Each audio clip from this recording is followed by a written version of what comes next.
자립심 강한 아들로 키우려면 어떻게 하면 될까요?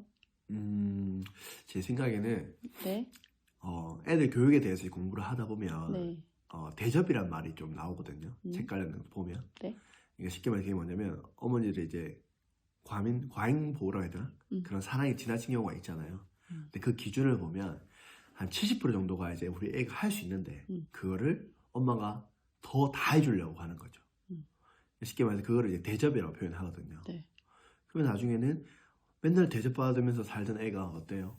못 받으면 너무 힘들죠. 힘들겠죠. 네, 나중에 부모 곁을 떠나면 더 이제 힘들어지겠죠. 사회에 가면. 네, 그래서 당장의 부모님들은 다 해주고 싶죠. 네, 저도 어때요? 조카들만 봐도 더 해주고 싶은 마음이 큰데 네, 부모님들은 어떻게 했어요? 더 잘해주고 싶잖아요. 그런데 당장은 그렇지만 멀리 봤을 때는 그렇게 하면 안 되는 거죠. 그럼 어떻게 해야 될까요? 그래서 제 생각에는 네, 그냥 우리 애가 할 수 있으면 네, 일단은 할 수 있는 기회를 좀 주는 게 더 좋을 것 같아요. 그러니까 음, 부모 봤을 때 어느 정도 선에서는 이제 허용이 가능하면 음, 두는 거죠. 그러니까 음, 저희가 볼 때는 뭐 학년을 따지면 저학년까지는 부모님이 좀 해줄 수 있어요. 네, 근데 이제 4학년, 3학년 이제 넘어가면 그때는 우리 애가 서툴고 이렇게 해도 기다려 줄 수 있는 거죠. 기다려 줘야 되고. 네, 그러니까 당연히 집안에 우리 각자 집안만의 질서가 있잖아요. 네, 엄마가 뭐 깨끗한 걸 좋아한다든지. 그러면 애들이 어지는 건 당연히 싫잖아요. 그래서 사람마다 그런 기준이 각 집안마다 그런 기준과 집안의 질서가 있는데 네, 물론 그게 엄마가 참으려면 힘들죠. 네, 그런데 꼭 집에서뿐만 아니라 우리가 나와서 야외 활동이라도 네, 애가 엄마가 봤을 때 위험하긴 하지만 좀 할 수 있는 기회도 좀 줄 수도 있고 그러면 엄마가 옆에 없는 게 아니라 곁에서 지켜보면 되잖아요. 네, 계속 할 수 있는 기회를 줬으면 좋겠다는 거지. 그러니까 예를 들어 설명할게요. 자, 지금에서는 좀 중요한 건 알지만 저를 예를 들어 설명하겠습니다. 저는 5대 독자입니다. 5대 독자이고 아들 둘에 아니면 누나 둘에 밑에 아들 조금 늦둥이인 아들이에요. 그러니까 지금으로 따지면 이런 독자가 뭐 중요한 이렇게 하겠지만 정말 옛날에는 저 온 동네에서 사랑을 받던 사람이고 예. 그리고 온 동네에서 사랑받던 사람이고 물론 저희 어머니 아버지가 뭐 과잉 보호 뭐 이렇게까지는 아니지만 솔직히 사랑을 정말 많이 주셨어요. 네, 그러니까 편하게 살았죠. 네, 어릴 때는 네, 물론 운동선수도 했지만 네, 그런데 이렇게 살다 보니까 진짜 문제가 뭐냐면 네, 제가 이제 20살 정도 됐어요. 네, 정말 은행 가는 것도 두렵고 그냥 사소한 일도 전부 다 두려운 거예요. 그러니까 처음 접한 일은 다 두려운 거예요. 왜? 그런 걸 안 해봤으니까. 그리고 왜 엄마나 누나들이 다 해줬거든요. 아빠도 다 해주고. 그러니까 이 군대를 가기 전에도 그렇지만 이 사회에 나온 자체가 전 두려움이 너무 힘들었던 거죠. 알바로 갈 때도 어떡하지? 맨날 조마조마 걱정하고 그러니까 실수하면 어떡하지?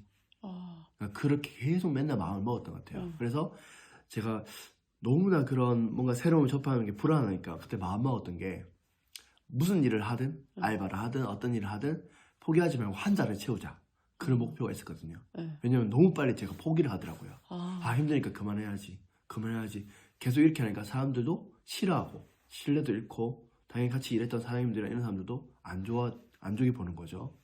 그래서 군대를 갔어요. 네, 군대를 가도 남 눈치 안 보고 살다가 물론 요즘 군대가 좀 더 편해졌다 하지만 네, 남들 눈치를 보면서 맞춰야 되니까 너무 힘든 거예요. 힘들겠다. 그러니까 저는 진짜 처음에 군대 갔을 때 진짜 도로변 줄 알았거든요. 아, 그런 세상에 노출되다 보니까 환경에 남을 맞춰야 되고 네, 왜 집에 있을 땐 편하게 살았잖아요. 엄마가 밥 줘 이거 해주고 누나야 나 이거 필요한데 이거 해주고 모두기 편하게 살다가 나머지 외부 사람들하고 맞추려니까 너무 힘든 거예요. 그래서 제가 이렇게 저를 비해서 말씀드린 이유는 그럴 땐 제가 어때요? 계속 시도하다 보니까 이제는 뭐라도 한번 해보면 되지 뭐 그쵸. 이런 마음으로 바뀌어버렸거든요. 네, 근데 제가 이렇게 말씀드렸던 또 이유가 제가 1, 2년 애들을 교육한 게 아니라 어떻게 10년 년을 교육을 했잖아요. 네, 그러다 보니까 너무 부모님의 사랑으로 봤던 애들이 나중에 보면 약하다는 거죠. 지금 뭐 옛날에 뭐 초등학교 뭐 1학년, 2학년 애가 지금 이제 20대가 넘어간 친구도 있잖아요. 네, 네. 아직까지도 부모님이 태우고 다니는 친구들도 있어요. 아직까지. 네. 이제서 엄마들이 후회해요. 왜 그렇게 했을까? 물론 각 집안마다 사정이 있었겠죠. 네, 그런데 지금 제가 그 제자를 만났을 때는 나이는 들었지만 어때요? 그때 초등학교 마음을 그대로 갖고 있어요. 어떡해. 그러니까 남들하고 하는 게 힘드니까 계속 가족 안에서만 생활을 하는 거예요. 아, 그러면 안 돼요. 근데 부모님이 어때요? 평생 같이 있는 게 아니잖아요. 맞죠. 그러니까 제가 말씀드린 게 무조건 답은 아니지만 저도 어때요? 너무나 귀하게 자란 온실 속의 하초처럼 자랐던 애가 네. 지금은 어때요? 누군가를 그래도 챙기면서 교육을 하는 사람이고 이끌어가고 있잖아요. 네. 그러니까 저를 예를 들어서 그렇고 아까 말씀드렸던 우리 제자도 그렇고 우리 부모님들이 너무 자식에 대한 사랑은 제가 알겠으나 네. 조금은 내가 했던 지금 하고 있는 사랑이 정말 우리 애들한테 맞는 건가?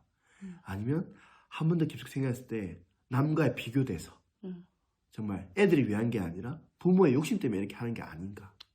그런 고민을 한번 해보는 시간을 가져보면 어떨까 저는 생각하거든요. 네. 그렇기 때문에 우리 애들한테는 조금의 그런 기회와 시도를 할 수 있는 시간을 주면 그래도 우리 애들이 조금은 어때요? 마음이 좀 단단해지는 그런 계기가 되지 않을까 네. 저는 생각합니다.